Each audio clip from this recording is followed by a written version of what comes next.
नमस्कार, मैं हूं राहुल शर्मा। आप देख रहे हैं SPN न्यूज़। स्वागत है आपका हमारे इस खास प्रोग्राम में। जी हाँ, प्रोग्राम की शुरुआत कर लेते हैं एक नारे से। मंदिर वहीं बनाएंगे लेकिन तारीख नहीं बताएंगे। आखिरकार कब बनेगा राम मंदिर? क्या एक चुनावी जुमला तो नहीं बन गया है ये टैगलाइन?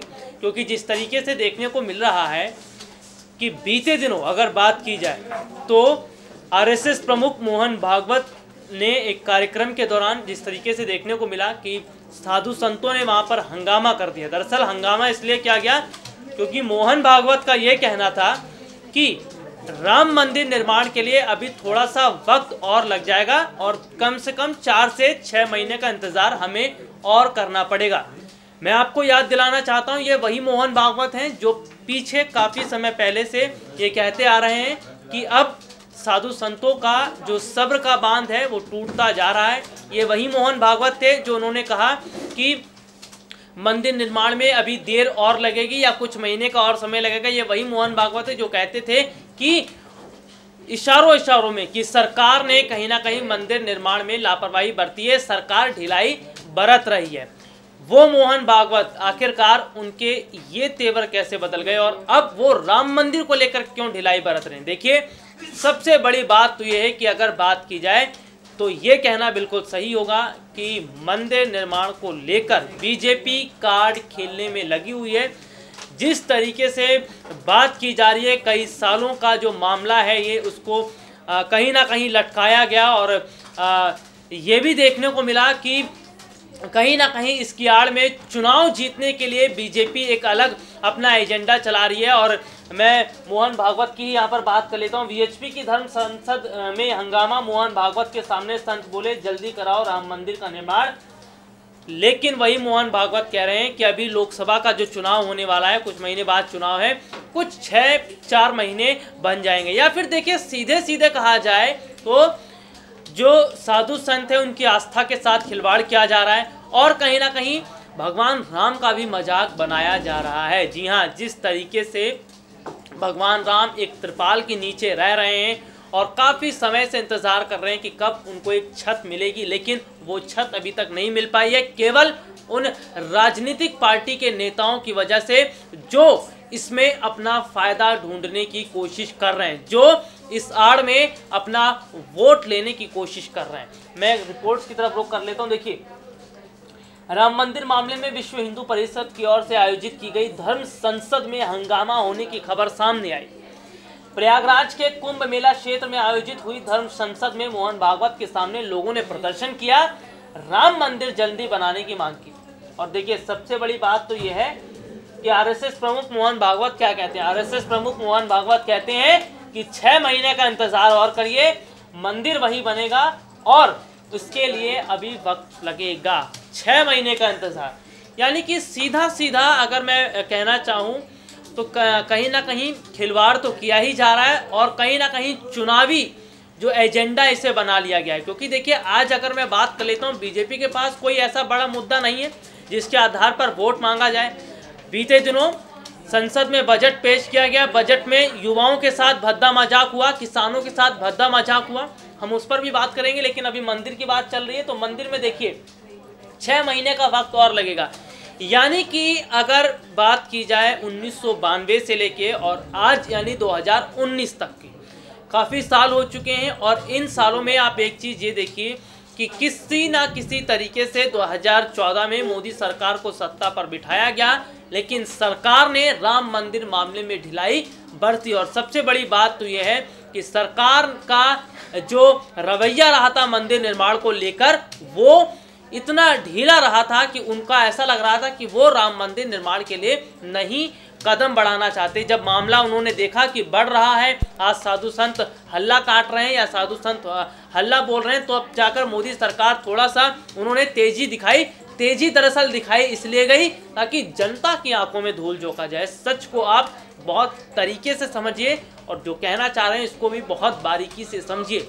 दरअसल बीते दिनों मंदिर निर्माण को लेकर मोदी सरकार ने कदम उठाया था, सुप्रीम कोर्ट में अर्जी डाली गई थी, लेकिन उसके बाद क्या हुआ, मामला धीरे धीरे ढीला पड़ा, यानी कि शांत पड़ गया। यानी कि जनता को ये दिखाया गया कि सरकार तो पूरी कोशिश कर रही है, लेकिन आगे जो है मामला उस पर बात नहीं हो पा रही है। तो यानी कि कहीं ना कहीं इन 4.5 साल के कार्यकाल में जो धूल झोंकने का काम मोदी सरकार ने किया है, इसे आप समझने की कोशिश भी कीजिए। और सबसे बड़ी बात तो ये है कि जिस तरीके से देखने को मिला है कि कहीं ना कहीं अभी तक जो स्थिति थी, और सबसे बड़ी बात तो है कि पीएम नरेंद्र मोदी कभी भी अयोध्या भी नहीं गए। जी हाँ, पीएम नरेंद्र मोदी कभी अयोध्या भी नहीं गए, और ना उन्होंने राम मंदिर जहां भगवान राम है वहां पर उन्होंने देखा कि किस स्थिति में है या कैसे वहां पर माहौल है, उसका कभी भी जायज़ा नहीं लिया, कभी भी अयोध्या नहीं गए। और सबसे बड़ी बात तो ये कि हमारे आरएसएस प्रमुख मोहन भागवत जो एकदम शेर की तरह दहाड़ते थे, आज वो कहीं ना कहीं ऐसा लग रहा है कि भीगी बिल्ली बन गए केवल और केवल लोकसभा चुनाव को लेकर। यानी कि ये है एक मुद्दा चुनावी स्टंट का, और जिस तरीके से चुनावी स्टंट मोहन भागवत कर रहे हैं, ये चीज़ें किसी से छिपी नहीं है। यानी कि अगर बात की जाए तो अगले जो मान लीजिए अगली बार भी मोदी सरकार आती है, तो आप इस बात को बिल्कुल भी मत भूलिए कि हो सकता है कि अब की बार भी अगर सरकार आती है तो मंदिर निर्माण का काम पूरा हो जाएगा। क्योंकि मैं आपको यहाँ पर याद दिलाना चाहता हूँ, साल 2014 का वो दिन, साल 2014 का वो समय जब कहा गया था कि सरकार जब बनेगी, मोदी सरकार जब आएगी, बीजेपी की सरकार बनेगी, तो सबसे पहला काम माफ़ कीजिएगा, सबसे पहला काम होगा मंदिर निर्माण का। ये चीज़ें आप भी देखते होंगे, आपने भी पढ़ी होंगी, आप भी 2014 से अभी तक देख रहे होंगे क्या स्थितियां बनी हुई हैं। लेकिन सबसे बड़ी बात तो ये है कि वो वायदा ही रह गया। मंदिर निर्माण को लेकर काफ़ी हो हल्ला किया गया, कभी मोहन भागवत के अंदर जोश दिखाई देने को लगा, कभी साधु संतों में जोश दिखाई देने को लगा, लेकिन बीते दिनों सारी चीज़ें शांत हो गई जब मोहन भागवत ने ये कह दिया और साफ कर दिया कि 6 महीने का इंतज़ार अभी और करना पड़ेगा। यानी कि लोकसभा चुनाव होने दीजिए, लोकसभा चुनाव में मोदी सरकार आएगी तो दोबारा से राम मंदिर पर प्रक्रिया शुरू की जाएगी। अब ऐसे में सवाल तो ये उठता है कि आखिरकार अब कैसे मान लिया जाए कि मंदिर निर्माण को लेकर मोदी सरकार काम तेजी से करेगी, और कैसे मान लिया जाए कि अगर अब की बार भी मोदी सरकार आ जाती है तो अयोध्या में राम मंदिर निर्माण होगा। देखिए, कुल मिलाकर कहा जाए तो केवल और केवल ये राजनीति स्टंट है, और इस तरह से ये चीज़ें देखने को मिल रही हैं कि कहीं ना कहीं साधु संतों के विश्वास के साथ खिलवाड़ किया गया है। बीते दिनों देखिए साधु संतों ने हो हंगामा किया, हल्ला भी काटा, और सबसे बड़ी बात तो ये कि बीएचपी ने कहा मंदिर के निर्माण तक राम भक्त हिंदू चैन से ना बैठेंगे और ना बैठने देंगे। अपने लिए सम्मान की भावना पैदा करवाने की जिम्मेदारी अब सुप्रीम कोर्ट की है। राम मंदिर पूरे देश का मंदिर है। बीएचपी ने यह भी कहा हम मंदिर निर्माण की बाधाओं को हटाने के लिए किसी भी हद तक परेशानियां सहने के लिए तैयार हैं, फिर चाहे ये बाधाएं राजनीतिक हों या कार्यपालिका या फिर न्यायपालिका की हों। देखिए, मामला सुप्रीम कोर्ट में चल रहा है, और सबसे बड़ी बात तो ये कि जस्टिस बोबड़े ने जिस तरीके से उनका स्वास्थ्य खराब हो गया था, तो मामला जो सुप्रीम कोर्ट में चलना था 29 जनवरी को जो सुनवाई होनी थी वो सुनवाई टल गई, और तब से मामला थोड़ा सा और अलग हो गया। वहीं मोहन भागवत ने इस पर कहीं ना कहीं पूरा टैग लगा दिया है कि 6 महीने का इंतज़ार और कीजिए। यानी कि अब जिस तरीके से उन्होंने ये कह दिया है कि 6 महीने, यानी कि अब आप इंतज़ार करिए मोदी सरकार के आने का। हो सकता है सरकार अगली साल ना भी आए, हो सकता है कि अब की बार मोदी सरकार को साधु संत के लोग दोबारा सत्ता पर ना लाएं, क्योंकि अब की बार जो धोखा इन 4 सालों के से ज़्यादा के समय में मिल गया है, उसे देखकर तो यही लग रहा है कि अब की बार साधु संत अब बहकावे में नहीं आने वाले और अब किसी भी जुमले में नहीं पड़ने वाले। एक वो स्लोगन दे दिया गया है कि मंदिर वहीं बनेगा, लेकिन तारीख जो है वो नहीं बताई जाएगी, और तारीख कब होगी, कब होगा तारीख का ऐलान, इसका इंतज़ार करते करते साल बीतते चले गए, साल बीतते चले गए। और आज स्थिति ये है कि फिर से मंदिर पर कार्ड खेल दिया गया है, और फिर से अब कह रहे हैं कि चुनाव के बाद अब तय किया जाएगा। यानी कि कुल मिलाकर ये है कि राजनीतिक इस पर राजनीति कहीं ना कहीं खेली जा रही है, और जो हिंदू वर्ग के लोग हैं या फिर हमारे जो साधु संत के लोग हैं उनके साथ, उनकी आस्थाओं के साथ ये कहीं ना कहीं खिलवाड़ किया जा रहा है। और मैं थोड़ी देर पहले जिक्र भी कर रहा था बजट का। देखिए, बजट में जो भद्दा मजाक हमारे किसानों के साथ किया गया है, जय जवान जय किसान का नारा आपको बता दूं आज़ादी के पहले से लगाया जाता रहा है हमारे देश में, जय जवान जय किसान। लेकिन आज वही किसान रो रहा है, आज वही किसान मायूस है, आज वही किसान हताश है मोदी सरकार के उस भद्दे मजाक से जो सरकार ने बीते दिनों संसद में किया। सालाना 6,000 रुपये अकाउंट में दिए जाएंगे। 6,000 रुपये का अगर लगाया जाता है हिसाब किताब, यानी कि रोज के 17 दिन के हिसाब से आप लगा लीजिए तो क्या होते हैं 6,000 रुपये, और क्या 6,000 रुपये का जो ऐलान कर दिया गया ये बहुत बड़ी बात है।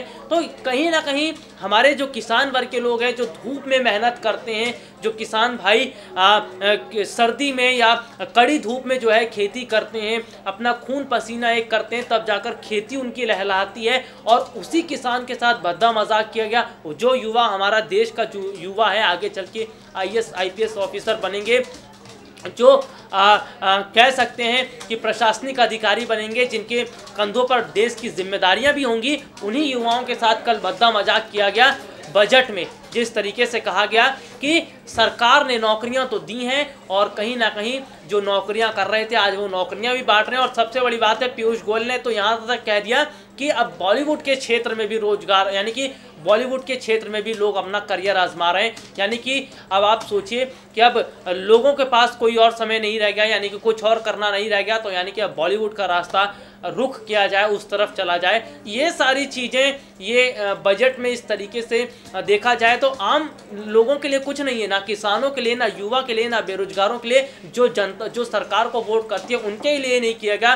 बाकी मिडिल क्लास के लोग जो सरकारी ओहदे पर बैठे हैं, जो सरकारी पदों पर बैठे हैं, उनके लिए काम किया गया, उनके लिए सारा ये बजट तैयार किया गया, लेकिन गरीबों के लिए नहीं किया गया। और जुमलेबाजी ज़्यादा की गई, लीपापोती का काम इसमें ज़्यादा देखने को मिला इस बजट के अंतरिम में, कि लीपापोती मोदी सरकार द्वारा ज़्यादा की गई। लेकिन लीपापोती से अब काम नहीं चलेगा, क्योंकि आज जनता के सामने सच आ चुका है, और आज जनता भी कहीं ना कहीं ये जान चुकी है कि किस तरीके से सरकार ने इन 4 सालों में केवल और केवल जुमलेबाजी की है। और सरकार का मकसद केवल यही है कि बेरोजगार को ही रहने दीजिए, युवा जो है परेशान, उनको परेशान रहने दीजिए, किसान परेशान है, परेशान रहने दीजिए। और मंदिर अगर नहीं बनता है तो कोई बात नहीं, जब चुनाव आएगा तो फिर से वही कार्ड खेला जाएगा। यानी कि अब सच आपके सामने है, तय आपको करना है किस सरकार के साथ जाना है, किस राजनीतिक पार्टी के साथ जाना है, और आप अपना भविष्य किस पार्टी के साथ देखते हैं, ये आपके ऊपर डिपेंड करता है। लोकसभा चुनाव देश का बहुत बड़ा चुनाव है।